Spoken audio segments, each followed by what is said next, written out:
네, 계속해서 세 번째 사례 들어보도록 하겠습니다. 지금 말씀드릴 사례는 그 자동차 상해라고 해서 자차가 단독 사고가 나게 되면 운전자가 이제 보상을 받게 되는 거죠.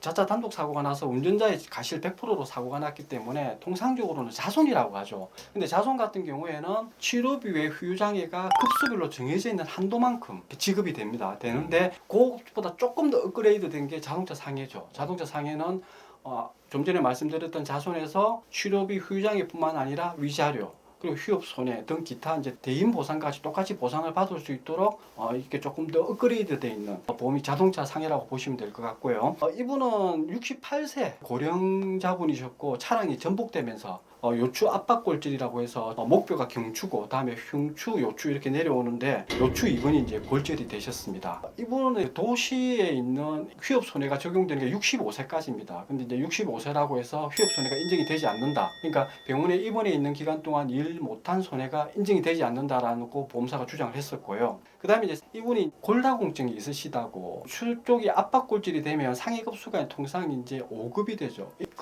급수라는 게 이제 뭔가 하면 사람이 다친 정도죠. 그래서 가장 높은 게 1급이고 가장 낮은 게 14급. 그러니까 1급에서 14급까지 분류가 되어 있습니다. 그 중에서 요추가 압박골절이 되면 5급에 해당이 됩니다. 근데 이제 골다공증이나 이런 부분이 있으면 7급으로 또 조정이 되죠. 그래서 보험사는 7급을 주장했었고요. 저희들이 이제 골다공증은 아니다. 골감소증은 일부 있지만 골다공증으로 상해급수 7급은 부당하다라고 해서 상해급수 5급으로 정정하고 이 상해급수가 정정이 되면 여러 가지 보상에 영향을 미칩니다. 특히 이제 간병비가 지급이 되게 되죠. 많지는 않지만 그 다음에 이제 장애를 주는 기준 자체도 달라지게 됩니다.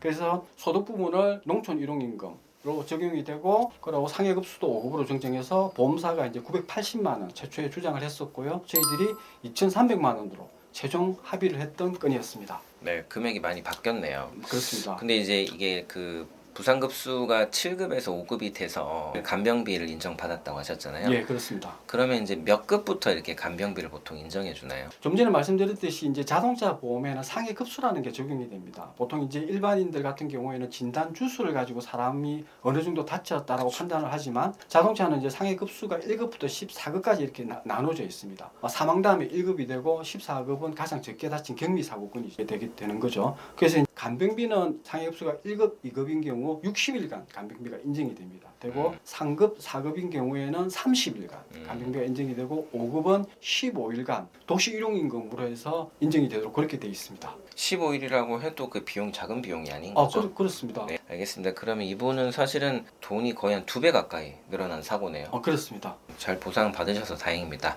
이번 사례는 여기까지 하도록 하겠습니다.